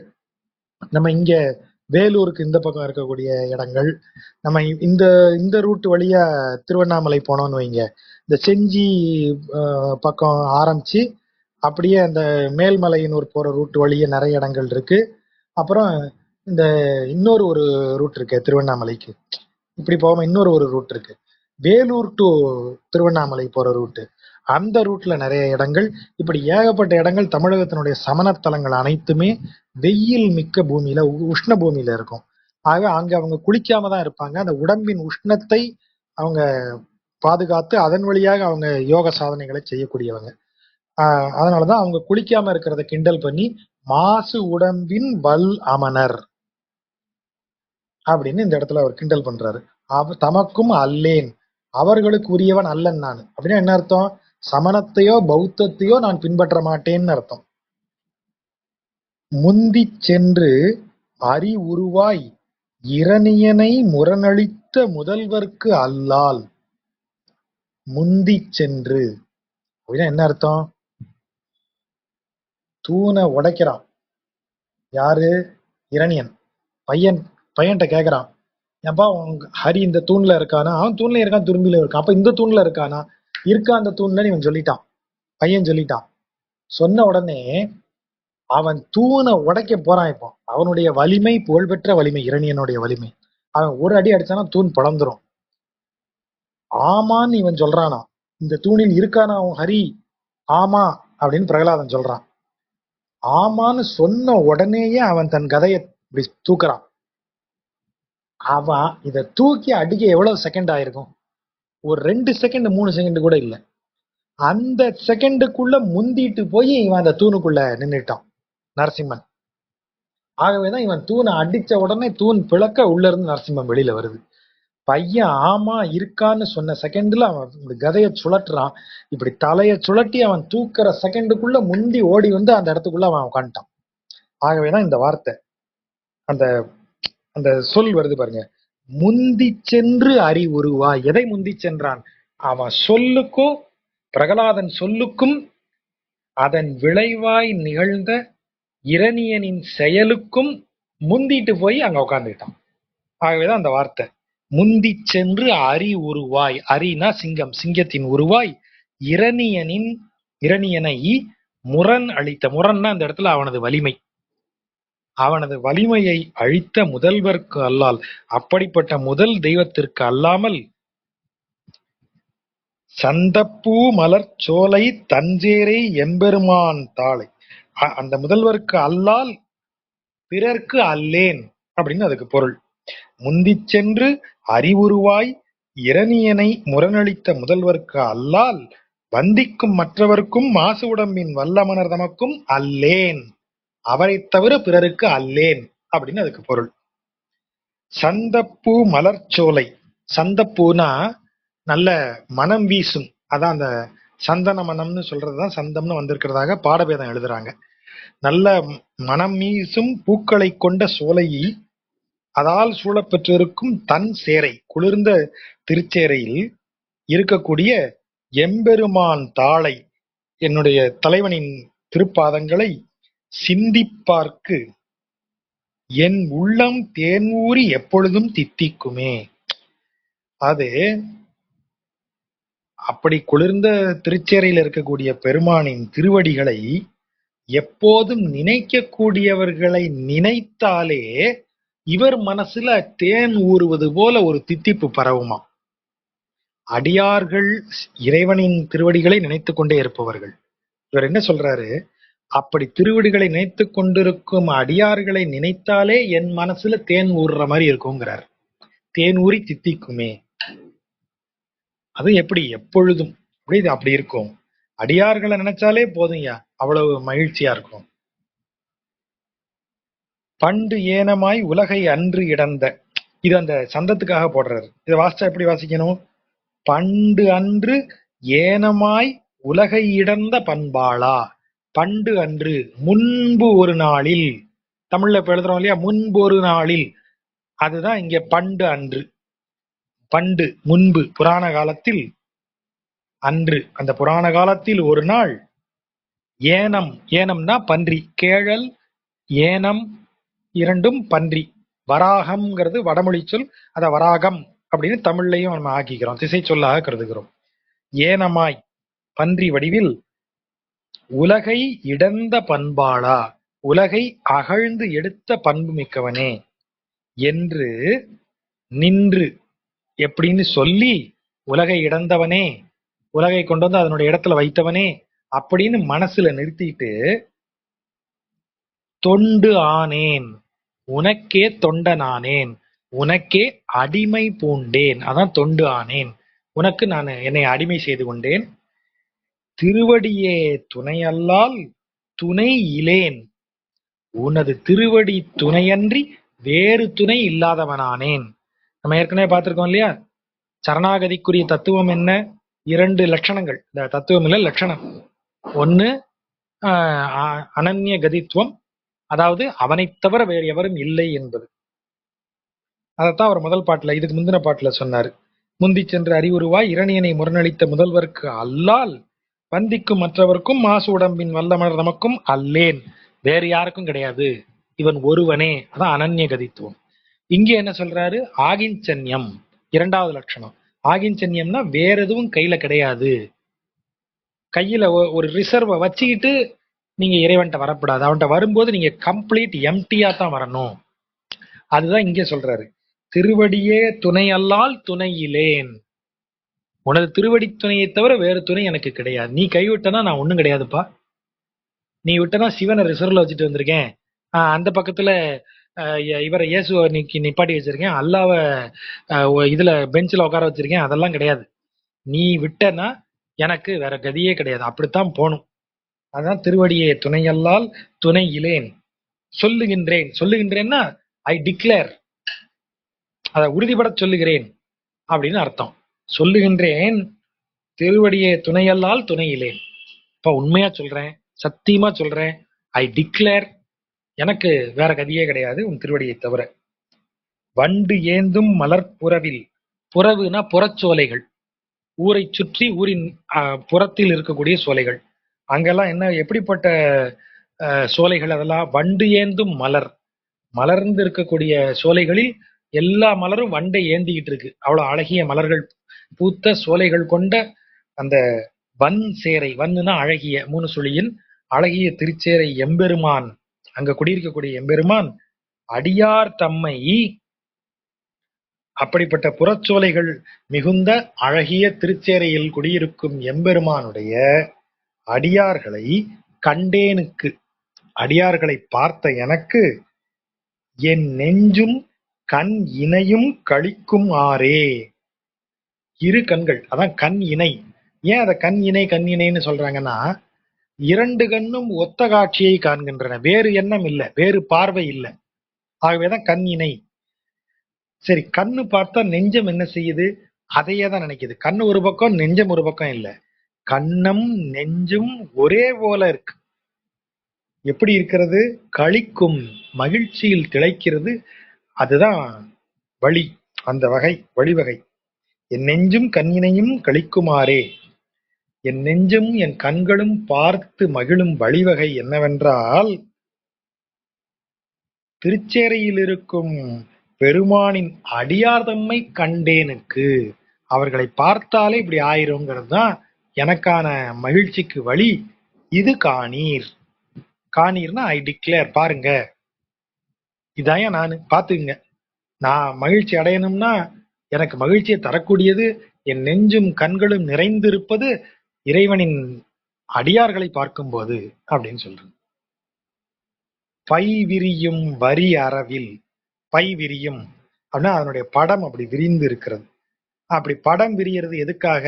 பாம்புக்கு அதனுடைய நச்சு பைய அது பல்லுக்கு கனெக்ஷனை கொண்டு வர்றதுக்கு தான் அந்த தலையை அப்படி விரிக்குது. ஆகவே பை அரவு, பை விரியும் அப்படின்னா அது படம் விரியும்னு அர்த்தம். வரி அரவு, வரியாக அப்படி கோடுகள் விழுந்திருக்கக்கூடிய பாம்பு. பை விரியும் வரி அரவில் படுகடலுள் துயிலமர்ந்த பண்பா. படுகடல்னா ஆழமான கடல். ஆழமான கடலுக்குள்ள படம் விரித்து நிற்கும் பாம்பு, வரி வரியாக ஓடிய பாம்பு. அப்பேற்பட்ட பாம்பில் துயிலமர்ந்த பண்பா, அதில் துயில் கொண்டிருக்கும் பண்புடையவனே என்றும் எனும்படியாகவும் என்று சொல்லியும்னு அர்த்தம். மை விரியும் மணி வரை போல். மை விரியும் மணி வரை, அதாவது பெரிய உருவம். அது எப்படி இருக்கு? மலை விரிந்து இருப்பதை போல இருக்கு. மலை என்ன மாதிரி மலை? கருமையான மலை. ஆகவேதான் அந்த வார்த்தை மை விரியும் மணி வரை. மணினா ஒளி வீசக்கூடியது. கருமை நிறமான ஒளி வீசக்கூடிய விரிந்த மலை போன்ற மாயவனே. ஏன்னா படுகடலுள் துயிலமர்ந்த பண்பான்னு சொல்லியாச்சு. திரும்ப திரும்ப நெடுமால் அப்படின்னு அவனை சொல்றது ஏன்? அவன் பார்க்கடலில் ஒரு மலை போல படுத்திருப்பானா, பெரிய உருவம். அதனாலதான் நீங்க கவனிச்சீங்கன்னா தெரியும், எங்கேயுமே இந்த பள்ளி கொண்ட பெருமாள் சிறு உருவமாக இருக்க மாட்டார். எல்லா பள்ளி கொண்ட பெருமாளுமே பெரிய உருவமாகத்தான் செதுக்கப்பட்டிருப்பாங்க. நீங்க இது சும்மா டிசைனுக்கு பண்றது. ரொம்ப இந்த 18ஆம் நூற்றாண்டுக்கு பிறகு செய்யப்பட்ட கோயில்கள் எல்லாத்துலயும் தான் பெருமாள் சின்ன சைஸ் ஆகிறாரு. நீங்க மற்ற இடமெல்லாம் போய் பாருங்க, பள்ளி கொண்ட பெருமாள் ஸ்ரீரங்கத்துல எப்படி இருக்காரு, ஆதிரங்கத்துல எப்படி இருக்காரு, கும்பகோணத்துல எப்படி இருக்காரு, திரு அனந்தன் பேர் என்ன, திருவனந்தபுரத்துல எப்படி இருக்காரு, அப்புறம் இவர் ஊர் இருக்கு பத்மநாபபுரம் பக்கத்துல, அங்கேயும் அதே மாதிரி பெரிய உருவம் தான். நீங்க திருக்கோளூர் போனீங்கன்னா திருக்கோளூர் வைத்தமாநிதி பெருமாள், அந்த ஆளும் பிரம்மாண்டமான உருவம் தான். ஏன் பள்ளி கொண்ட பெருமாள் அவரை மட்டும் பெரிய உருவமா செதுக்குறாங்க மற்ற உருவத்தை விட அப்படின்னா அதற்கு ரீசன் அதுதான். அவன் பெரும் உருவத்தோடு பார்க்கடலில் பள்ளி கொண்டிருப்பவன் சொல்லப்பட்டிருக்கு. ஆகவே அதை ரெப்ரசன்ட் பண்றதுக்கு தான் பெரிய உருவம். திருமையம் போனவங்களுக்கு தெரிஞ்சிருக்கும். திருமையம் கோயிலுக்குள்ள போனீங்கன்னா கழுத்தை ஒரு முறை திருப்பி தான் அவனை பார்க்கணும். முழு கண்ணால ஒரே பார்வைக்குள்ள அவன் சிக்க மாட்டான். எவ்வளவு பெரிய உருவமா படுத்திருப்பான்றீங்க. மெய்யநாதன் மெய் ஒரு கண்ணுக்குள்ள சிக்கிறதா? அப்பேற்பட்ட உருவம் அது அப்படி படுத்திருக்கும். அப்ப நீங்க பள்ளி கொண்ட பெருமாள்னு சொன்னாலே மை விரியும் மணிவரை போல்ங்கிறது தான் அதுக்கு பொருள். எப்பா, கருமை நிறத்துல ஒரு மலை, ஒளி வீசும் ஒரு மலை, அது விரிந்து கிடப்பது போல் அவன் கிடக்கிறான். அதுதான் மாயம். அதனாலதான் அந்த வார்த்தை மாயவனே. அப்படிப்பட்ட மாயத்தை காட்டக்கூடியவன் என்று என்னெல்லாம் சொல்றாங்க. பைவிரியும் வரியறவில் படுகடலுள் துயிலமர்ந்த பண்பா என்றும் மைவிரியும் மணிவரை போல் மாயவனே என்றென்றும், அப்படி இப்படிலாம் மேல மேல சொல்றாங்க. அதான் என்று என்றும், 2 முறை என்று என்றுன்னு சொன்னா அவங்க மறுபடி அப்படி சொல்லி வணங்குறாங்கன்னு அர்த்தம். வண்டு ஆர் நீலம் செய்விரியும் தஞ்சேரை எம்பெருமான். நீலம் அப்படின்னு சொல்லும்போது அது நீலோத்ப மலர், அதாவது தமிழ்ல கருணைதல் பூன்னு அர்த்தம். கருணைதல் பூக்கள் வயலில் தண்ணீர் தேங்கி இருக்கிற இடத்துலதான் முளைச்சிருக்கும். அந்த கருணைதல் பூக்கள் செய் விரியும். செய் அப்படின்னா வயல். என்ன மாதிரி வயல் அது? செய் விரியும் வயல்னா, வயல்ல நீங்க உழுது அதை விதைத்து நீர் கட்டி வச்சிருப்பீங்க இல்லையா, அந்த நீர் கட்டி வச்சிருக்கிற வயலுக்கு தான் செய்யின்னு பெயர். அப்ப செய் விரியும், அந்த நீர் கட்டி வச்சிருக்கிற வயல் அப்படியே விரிந்து இருக்கிறது. செய்விரியும் வயல், அந்த வயல் அப்படியே நீண்டு இருக்கு. அதுல அப்படியே கருநீல மலர்கள் எல்லாம் மலர்ந்து இருக்கின்றன. அதில் வண்டு என்ன செய்கிறது? ஆறு வண்டு அப்படி அமர்ந்து இருக்கிறது. அடர்ந்து வண்டுகள் அமர்ந்திருக்கின்றன. அப்படிப்பட்ட தஞ்சேரை எம்பெருமான், குளிர்ந்த திருச்சேரையில் இருக்கக்கூடிய எம்பெருமான் திருவடியை சிந்தித்தேற்கு, சிந்தித்தேற்கு அப்படின்னா சிந்தித்த எனக்குன்னு பொருள் எடுக்கணும். ஆனா உரையாசிரியர் என்ன சொல்றாரு, அன்னங்கராச்சாரியார் என்ன சொல்வாருன்னா, திருவடியை சிந்தித்த அப்படின்னு அதை எடுத்துக்கணும். அத வினை எச்சமாகவே எடுத்துக்கிறது பெட்டர்னு அவர் சொல்றாரு. நம்ம அவ்வளவு நுட்பமா போக வேண்டாம். சிந்தித்த எனக்குன்னே சொல்லலாம். சிந்தித்தேற்கு, சிந்தித்தவர்களுக்கு அப்படியும் பொருள் எடுக்கலாம். அப்படிப்பட்ட திருவடியை சிந்தித்தவர்க்கு என் ஐயறிவும் கொண்டானுக்கு, யாரு? பெருமாள். பெருமாள் என்னுடைய ஐயறிவையும், ஐயறிவுன்னு என்ன அர்த்தம்? ஐம்புலன்களால் ஆக்கப்பட்ட அறிவு அப்படின்னா என்ன? Materialistic knowledge. இன்னும் சொல்ல போனா நம்ம அறிவியல்ல பேசும்போது சொல்றோம் இல்லையா, நிரூபணவாதம் அப்படின்னு ஒரு வார்த்தையை பேசுவோம். அப்ப இந்த நிரூபணவாதம்னு சொல்றது என்ன? புலன்களுக்கு உட்பட்ட ஒரு ப்ரூஃப். இப்போ மலை கருமையா இருக்கும்னு நான் எவ்வளவு சொன்னாலும் அதை ஃபார்முலா போட்டு நிரப்புறது வேற. இந்த வாயா என் கூட அப்படின்னு கூட்டு போய் ஒரு மலைக்கு முன்னாடி நிப்பாட்டி பாரு மலை என்ன கலர்ல இருக்கு. இப்ப நீங்க எப்படி அந்த அறிவை உணர்ந்தீர்கள்? கண்கள் வழியாக அந்த அறிவு உங்களுக்கு புகட்டப்பட்டது. அதே மாதிரி ஒருவர் உங்களிடத்துல சொல்லி காது வழியாக நீங்கள் கேட்டு உணர்வது. இந்த இடத்துல இந்த இது இது இப்படி சந்தனம் மணக்கிறதே, கண்ணு சொல்லிச்சா சந்தன மனத்தை? மூக்கு சொன்னது. அப்ப இப்படி ஐம்புலன்கள் வழியாகவும் ஒரு விஷயத்தை குறித்த அறிவு உங்களுக்கு ஏற்பட்டால் அந்த ஐம்புலன்களும் உலக இன்பத்தை நோக்கி உங்களை தள்ளும்னு முன்னாடியே பார்த்திருக்கோம். ஆகவே ஐம்புலன்களின் அறிவு எனப்படுவது என்னது? ஒண்ணு கருவி, வெளியில இருக்கக்கூடிய ஐம்புலன்களின் கருவி. இந்த கருவிகள் எப்படி இயங்க வேண்டும்னு அதுக்கு பின்னாடி இருக்கக்கூடிய ஒரு கான்செப்ட் தான் தன்மாத்திரைகள். தன்மாத்திரைனா அந்த உணர்வு.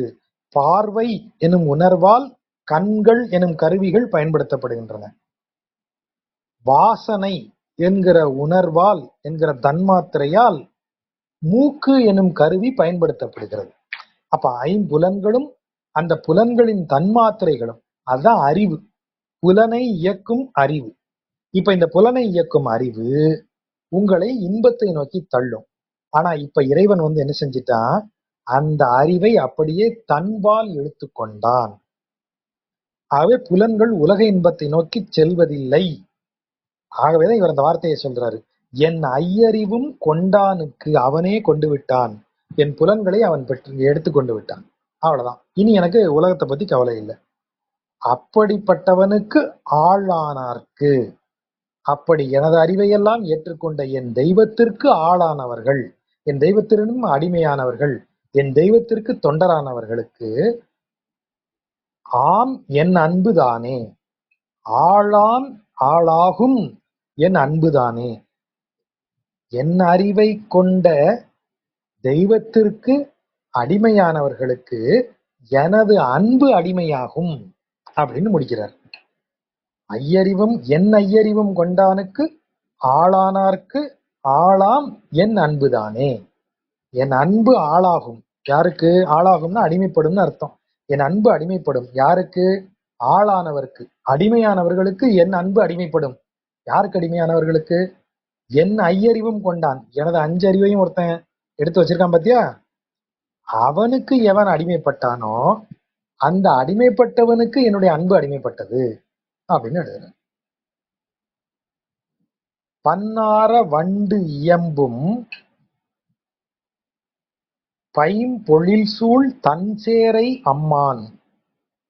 பன் ஆர அப்படியே நிறைத்த இசை பாடிக்கொண்டு, பன் இசைத்து கொண்டு, வண்டு இயம்பும், வண்டு அப்படியே பாட்டை பாடிக்கிட்டே ரீங்கடித்து கொண்டு பாட்டு பாடிக்கிட்டே பறந்து போகக்கூடிய பைம்பொழில் பசுமையான சோலைகள் சூழ்ந்த குளிர்ந்த திருச்சேரை அம்மான் தன்னை, திருச்சேரையின் அன்பிற்குரிய தலைவனை கண்ணார கண்டு, அப்படியே கண் நிறைய கண்டு, உருகி உள்ளம் உருகி கையார தொழுவாரை, அப்படியே கைகளெல்லாம் நிறையும்படியாக வணங்கி, கண்களெல்லாம் நிறையும்படியாக கண்டு, நெஞ்சமெல்லாம் உருகி அவனை தொழுபவர்களை கருதுங்காலே, அவர்களை மனதில் நினைக்கும் போது இறைவனை எப்படி வணங்குகிறார்கள் பாருங்க. அடியார்கள் இறைவனை எப்படி வணங்குறாங்க. அப்படி வணங்கும் அடியார்களை நினைத்து பார்த்தாலே உண்ணாது வெம்கூற்றம். வெம்கூற்றம் கொடுமையான மரணம். இந்த இடத்துல மரண பயம், கடுமையான மரண பயமும் உண்ணாது, நம்மை சேராது, நம்ம அதை சாப்பிடாது. பயமே அவனை தின்னுருச்சுப்பா அப்படின்னு சொல்றோம் இல்லையா. இங்க என்ன சொல்றாரு? உண்ணாது வெம்கூற்றம், மரண பயம் உங்களை அடையாது. ஓவாத பாவங்கள் சேரா. ஓவாதன்னா ஓயாத, குறையாத. ஏன் பாவம் குறையறது இல்ல? நம்ம முன்னாடியே பார்த்திருக்கோம். முற்பிறவி பாவங்கள் எல்லாம் தீர்வதற்காக நமக்கு ஒரு பிறவி கொடுக்கப்படுகிறது. நாம என்ன செய்யறோம்? இந்த பிறவியிலும் காரியங்களை செய்து பாவத்தை ஏத்திக்கிறோம். அப்ப மூணாவது அடுத்த பிறவி வேணும். இப்படி பாவத்தை கழிக்க பிறவி எடுத்து, பாவத்தை கழிக்க வேண்டிய பிறவிகள் எல்லாம் இன்னும் பாவத்தை சேர்த்து கொண்டு, அப்ப அந்த பாவம் எப்படிப்பட்ட பாவம்? ஓவாத பாவம். ஓயாது. ஓவாத பாவங்கள் சேராது. மேலை விண்ணோரும் மண்ணோரும் இறைஞ்சும். மேலை விண்ணோர், மேலிருக்கும் விண்ணின் மேல் இருப்பவர்கள் யாரு? நித்தியசூரிகள். அதான் மேலை விண்ணோர். அவர்களும் இந்த மண்ணில் இருப்பவர்களும் இறைஞ்சும், தொழும் மென் தளிர்போல் அடியினானை. மென் தளிர்போல் அடியினானை பன்னார இயம்பும் பைம்பொழில் சூழ் தஞ்சேரை அம்மான் தன்னை கண்ணாரக் கண்டுருகி கையாரத் தொழுவோரை கருதுங்காலே உண்ணாது வெம்கூற்றம் ஓவாத பாவங்கள் சேரா. அந்த முதல் 1.5 வரியை தூக்கி கருதுங்காலைக்கு அடுத்து போட்டுங்க. அவ்வளவுதான். மீட்டருக்காக அப்படி முன்னையும் பின்னையும் போட்டிருக்காரு. எடுத்த உடனே டிக்ளரேஷன் ஆரம்பிக்கிறார். உங்கள ஒருத்தனுக்கும் மரண பயம் வராது, பாவம் சேராது. அப்படியா? எப்படி சார் அப்படின்னு கேட்டீங்கன்னா அடுத்து இதை சொல்லுவாரு. பின்னொரு மந்திரஞ்சும் மெந்தளர் போல் அடியினானை பன்னார எம்பும் பைம்பொழில் சூழ் தஞ்சேரை அம்மான் தன்னை கண்ணாரக் கண்டு உருகி கையாரத் தொழுவோரை கருதுங்காலே. அப்படி நினைச்சு பாத்தீங்கன்னா அவங்களுக்கு ஒண்ணும் நடக்காது. கள்ளத்தேன். கள்ளத்தேன்னா கள்ளம் அகத்தேன், அகத்தில் கள்ளமுடையவன். கள்ளம் அகத்தேன்கிறது தான் கள்ளத்தேன் அப்படின்னு சுருக்கிறார். பொய் அகத்தேன், நெஞ்சில் கள்ளமும் பொய்யும் உடையவன். கள்ளமுக்கும் பொய்க்கு என்ன டிஃபரன்ஸ்? கள்ளம் என்பது ஒன்றை ஒளித்து வைப்பது. இப்ப கள்வன் என்ன செய்யறான்? பிறர் எவரும் அறியாமல் ஒரு பொருளை எடுக்கிறான். அப்ப கள்ளம் என்பது பிறர் அறியாத வண்ணம் ஒளிப்பது. பொய் என்பது சொல்வது, வெளிப்படுத்துவது. ஒரு நடக்காத செயலை, ஒரு இல்லாத ஒன்றை நீங்க இருக்கிறதா சொல்வது, அதான் பொய். அப்போ கள்ளம் நெஞ்சுக்குள்ள நீங்க ஒளிச்சு வச்சுக்கிட்டு வெளியே வேற ஒரு தப்பான விஷயத்த பேசுறது, அதான் உள்ளேயும் வெளியையும். பொய் வெளிப்படுவது, கள்ளம் உள்ளே மறைந்திருப்பது. அப்போ உள்ளேயும் வெளியவும், அகமும் புறமுமாகவே நான் கேடுகிட்டவனா இருந்தேங்கிறாரு. கள்ளம் அகத்தேன், பொய் அகத்தேன். பொய்யாக சொல்றேன், உள்ளமே பொய்யா இருக்கு எனக்கு, நெஞ்சிலையும் கள்ளத்தை கொண்டவனாக இருக்கிறேன். ஆதலால் இந்த காரணத்தாலதான் போது ஒரு கால் போதுன்னா எந்த காலத்தை எடுத்தால் எந்த நேரத்திலும் கவலை என்னும் வெள்ளத்தேற்கு, கவலை என்னும் பெருவெள்ளத்தில் மாட்டிக்கொண்டு எந்த நேரமும் நான் துன்பப்பட்டு கொண்டு இருந்தேன். ஏன்னா எனக்கு கள்ளமும் பொய்யும் அகத்தில் இருக்கின்றன. எனக்கு என் கொலோ, அந்த எனக்கு மறைந்து வருகிறது. எனக்கு எப்படி இப்படி கிடைச்சதுப்பா? இப்படி அது நல்லவனா இல்லை, நானு நெஞ்சிலையும் பொய், நினப்புலையும் பொய், வாயிலையும் பொய்ன்னு இருந்துட்டேன். அதனாலேயே எப்ப பார்த்தாலும் கவலையிலேயே கிடந்து உழன்றுகிட்டு இருந்த எனக்கு எப்படிப்பட்ட ஒரு நல்ல கதி பாருங்க. விளை வயலுள், பயிர்கள் விளைந்திருக்கிற வயலுள் கருநீலம், நம்ம ஏற்கனவே சொன்னோம் இல்லையா, விதைத்திருக்கிற வயல்ல கருநீலமும் சேர்ந்து மலர்ந்திருக்கு. ஆனா பயிர் வளரும் போது அது இடைஞ்சலா இருக்குமேன்னு சொல்லி கலைஞர்ங்கிற வார்த்தையை போடுறாங்க பாருங்க. களைபவர் கலைஞர். இந்த களையை களைகிறார்கள். எப்படி களைகிறார்கள்? அந்த வயல்ல இறங்கி காலால அந்த கருணைதல் மலர்களை மிதிச்சு தள்ளுறாங்க, அந்த பயிருக்கு இடைஞ்சலா இருக்கிறத. அப்படி செய்யும் போது தாளால் தள்ள, தாள்னா கால், கலைஞர் தாளால் தள்ள, களை பறிப்பவர்கள் காலால தள்ள தேன் மனம் நாரும். அந்த பூக்கள் எல்லாம் அப்படியே அந்த வயல்ல விழுந்து அந்த பூவில் இருக்கிற தேனெல்லாம் வயல்ல கொட்டி அந்த ஊரே தேன் மணக்குது. தேன் நாரும் தேன் மனம் நாரும் தஞ்சேரை, அப்படிப்பட்ட செழிப்பு மிக்க ஊர் அது. சாரி, தேன் மனம் நாரும் தஞ்சேரை எம்பெருமான் தாளை நாளும் உள்ளத்தே வைப்பாருக்கு, அவனுடைய திருவடிகளை எப்போதும் நெஞ்சில் வைத்திருப்பவர்களுக்கு என் உள்ளம் உருகுமாறே, அவர்களை எண்ணி என் உள்ளம் உருகிருமையா, இது காணீர். இத பாத்துங்க, பாத்துங்கன்னா நான் அப்படியே முன்னாடி உங்க முன்னாடி நிக்கிறேன், சாட்சியா நிக்கிறேன். பெரிய பொய் சொல்றவன், கள்ளத்தனம் மிக்கவன், எனக்கு அதனாலேயே துன்பத்தில் விழுந்து துயரப்பட்டுக்கிட்டு இருந்தவன், எனக்கே இந்த திருச்சேறை பெருமானின் அடியவர்களை நினைச்ச மாத்திரத்துல என் உள்ளமே அப்படியே உருகி போகுதியா. பொய் சொல்லக்கூடியவனும் கள்ளத்தனம் மிகுந்தவனுமாகிய, துயரத்தில் எப்போதும் ஆழ்ந்திருக்கக்கூடியவனுமாகிய எனக்கே உள்ளம் உருகும் அளவிற்கு ஒரு பேரு கிடைத்திருக்கிறதே, இது காணீர். பாருங்க எவ்வளவு ஆச்சரியம், என்கொலோ என்ன ஆச்சரியம் பாருங்க, இத எனக்கே இதெல்லாம் நடந்திருக்க, அப்ப உங்களுக்கு நடக்காதா அப்படி சொல்றாரு அவர். பூ மான் சேர் கருங்குழலார் போல் நடந்து, மான் அப்படிங்கிறது மாண்பு அப்படிங்கிறத மான் அப்படின்னு சுருக்கமா சொல்றாரு. பூ மான், பூவால் அழகு செய்யப்பட்டன்னு அர்த்தம். பூவால் அழகு செய்யப்பட்ட கருங்குழலார், கருங்குழல் குடையவர்கள் யாரு? இளம்பெண்கள். அவர்கள் போல நடந்து வயல் நின்ற பெடையோடு, வயல்ல இருக்கிற பெடைனா பெண் அப்படின்னு அர்த்தம், பெண் விலங்கு, பெண் பறவை. அன்னம் என்ன செய்கிறது? அப்படி தலைவாரி அப்படி தலையில் பூச்சூட்டி அழகாக நடக்கும் இளம்பெண்கள் போல நடக்கக்கூடிய தனது பெண் அன்னத்தோடு சேர்ந்து வயலில் நடக்கிறது. நடந்து எங்க போகுது? தேமாவின் இந்நிழலில் கண் துயிலும். அப்படி போய் தேமா இனிக்கின்ற மாம்பழங்களை உடைய மரத்திற்கீழே போய் அப்படி ஜோடியா படுத்திருக்கு, துயிலுகிறது. தன் சேரை அப்படிப்பட்ட அழகிய ஊர். அதாவது மாமரத்துக்குள்ள போய் படுக்கிறது ஒரு காட்சியா அப்படின்னா, அதற்கு எந்த பயமும் இல்லை அந்த ஊர்ல. அதை யாரும் துரத்தல, அதை யாரும் மிரட்டல. அன்னப்பறவை எந்த பயமுமின்றி தனது துணையோடு அப்படி வயல்களில் நடந்து சென்று அப்படி மாமரத்துக்கு கீழே படுத்திருக்கக்கூடிய அவ்வளவு ஏன்னா அந்த ஊர்ல என்னையா செஞ்சிரும், அன்னப்பறவை உன் வயல்ல 2 வாய் சாப்பிட்டுருமா, என்ன குறைஞ்சிரும், நம்ம வயல் தான் அவ்வளவு விளையுது, அப்ப அந்த அன்னப்பறவை யார் விரட்ட போறா? அந்த அளவிற்கு அந்த ஊர்ல செழிப்பு இருப்பதால் அந்த மிருகங்களுக்கு, அந்த விலங்குகளுக்கு பயம் இல்லை. அதனே அந்த வார்த்தை அப்படி போடுறாரு. தேமாவின் இந்நிழலில் கந்துயிலும் பெடையொடு அன்னம். அப்படி இருக்கக்கூடிய தன் சேரை அம்மான், அப்படிப்பட்ட குளிர்ந்த திருச்சேரையில் இருக்கும் அம்மான் தன்னை, என் அன்பிற்குரிய தெய்வத்தை, வாமான் தேர் பரகாலன். வாமான் அப்படின்னா பாய்கின்ற மான், அதாவது மான்கிற பெயர் குதிரைக்கும் உண்டு. வாமான் அப்படின்னா பாய்கின்ற குதிரையை உடைய தேரை உடையவன். வாமான் தேர் பரகாலன், பரகாலன் எதிரிகளுக்கு காலனாக விளங்கக்கூடியவன். கலிகன்றி யாரு?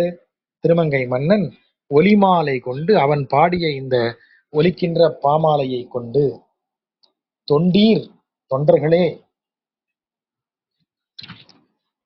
தூமான் சேர், தூன தூய, தூயங்கிறது தான் இங்கு தூ அப்படின்னு வருது. தூமான் தூய, மான் சேர் மாண்புகள் சேரக்கூடிய, அழகு சேரக்கூடிய பொன் அடிமேல் சூட்டுமின். திருச்சேறை பெருமாளுடைய புகழ்மிக்கதும் பொன்னை போன்று ஒளிவிடுவதும் தூய்மையானதுமான திருவடிகளில் தொண்டர்களே, இந்த பரகாலன் சொன்ன 10 பாடல்களையும் கொண்டு போய் அதை வைத்து அடிமேல் சூட்டுமின். சூட்டுமின்னா இந்த பாமாலையை பூமாலை போல் சூட்டுங்கள். நும் துணை கையால் தொழுது நின்றே. உங்களோட துணை கைனா 2 கைகள், அதான் துணை கை. ஒரு கைக்கு இன்னொரு கை துணை, அவைதான் துணை கையால். 2 கைகளாலும் தொழுது நின்று அவனை வணங்கி இந்த பாடல் 10ஐயும் பாடுங்கள் அப்படின்னு தொண்டர்களுக்கு ரெக்வஸ்ட் வைக்கிறார். பொறுமையாக கேட்ட நண்பர்களுக்கு நன்றி. தேங்க்ஸ் ஜஜா. இன்னைக்கு ரொம்ப விளக்கமா இருந்தது. ஒண்டர்ஃபுல் செஷன் ஜஜா. எனக்கு ஒரு பாடல்கள் சம்மந்தமா இல்லைங்க, ஒரு பேசிக் கொஷின்ஸ் தான். இப்போ இது தொடர்ந்து இந்த திவ்ய பிரபந்த பாடல்லாம் கேட்டு வரையில எல்லா ஆழ்வார்களும் கன்சிஸ்டண்டா அந்த வைஷ்ணவிசம் அதை பத்தி ரிஃப்ளெக்ட் பண்ணிட்டு இருக்காங்க. எய்தர் பாகவதர்ல பத்தி சொல்றதா இருக்கட்டும், இல்ல சரணாகதியை சொல்றதா இருக்கட்டும், இல்ல அந்த 5 ஃபார்ம்ஸை பத்தி சொல்றது எல்லாமே ஒரு கன்சிஸ்டண்டா அப்படியே ரிஃப்ளெக்ட் பண்ணிட்டு வந்துட்டு இருக்காங்க. ஸோ இந்த பீரியடுக்கு முன்னாலே இது ஒரு well established religion R sub religion. இதுக்கு அந்த டைம்ல டெக்ஸ்ட்னு இருந்திருக்கணும் இல்லைங்க, ஒரு காமன் டெக்ஸ்ட். அப்படின்னா தான் இவங்கெல்லாம் அதை வந்து கற்று கன்சிஸ்டண்டா இப்படி ரிஃப்ளெக்ட் பண்ண முடியும். ஸோ அப்படி டெக்ஸ்ட் இருந்ததுங்களா அந்த டைம்ல?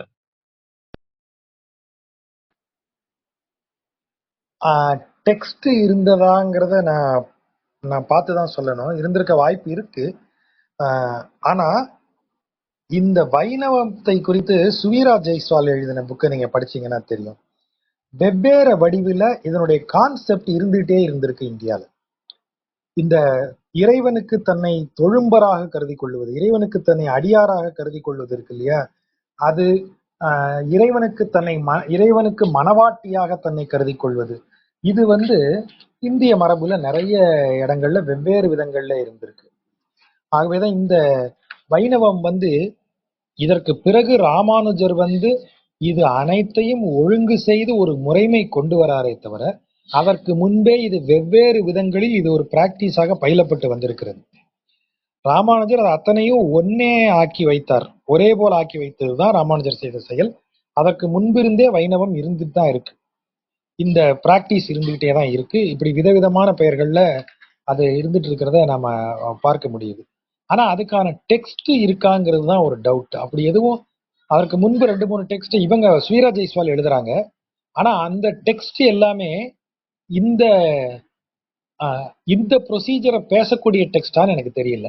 அதை நான் ரெஃபர் பண்ணி தான் சொல்லணும். ஆனா அப்படி ஒண்ணு இருந்திருக்க வாய்ப்பு இருக்கு. இல்லாட்டி இதை எல்லாருமே ஒருங்க பாடி இருக்க மாட்டாங்க. ஆகவே அது அப்படி ஒண்ணு இருந்திருக்க வாய்ப்பு இருக்கு, எனக்கு தெரியல. Thanks sir. ஆக்சுவலா இந்த கிளாஸ்ல நீங்க ஒரு பேம்ப்ளெட் மாதிரி கொடுத்தீங்கல்ல எங்களுக்கு, ஒரு பிபிடி மெட்டீரியல், அதுலேயே அதான் நீங்க இதெல்லாம் கவர் பண்றீங்க. ஸோ அதனாலதான் முன்னாலே இருந்துக்கலாமா, ஒரு காம்ப்ரிஹென்சிவ் டெக்ஸ்ட் இருக்கலாமா டவுட் இருந்தது. Thanks for your explanation. Suvira ஜெய்ஸ்வாலோட புக் படிங்க, அது உண்மையிலேயே ரொம்ப நல்ல ஒர்க். அது தேங்க்ஸ் ஜாஜா. கீழே இருக்கிறவங்க யாராவதுக்கு கொஸ்டின் ஏதாவது இருந்தா மேலே வரலாம். உங்க ஹேண்ட் ரைஸ் பண்ணீங்கன்னா நீங்க மேலே வரலாம். முத்துகிருஷ்ணன் சார், வெற்றி சார், நீங்க ஏதாவது சொல்ல விரும்புறீங்களா? தேங்க்யூ ஜாஜா. வேற ஒன்றும் இல்லை அனந்தகிருஷ்ணன். வெற்றி சார். தேங்க்யூ சார், நன்றி. Thank you sir. அதான் நீங்கள் சொன்ன அதே பாயிண்ட் தான். பெரியாழ்வாருடைய பாசனத்துலையும் இதே தான் வருது இல்லையா, கோயில் பொறியாலை ஒற்றொன்று நின்று குடி குடி ஆட்சி வைக்கின்றோம். இந்த ப்ராக்டிஸ்லாம் இதுக்கு முன்னாடியே இருந்திருக்கு. ராமானுஜர் தொகுத்ததா நம்ம நினச்சிட்டு இருந்தோம். ஆக்சுவலாக அந்த பாசுரங்கள்லேயே இதெல்லாம் முன்கூட்டியே வந்துருது இல்லை? ஆமா, நிறைய பாசுரங்கள்ல அந்த ரெஃபரன்ஸ் இருந்துகிட்டே இருக்கு. இதிலிருந்து எடுக்கப்பட்டதுதான் இந்த ராமானுஜருடைய வைணவ மதம் அப்படிங்கிற அளவுக்கு சொல்ற மாதிரி ரெஃபரன்சஸ் இருக்கு.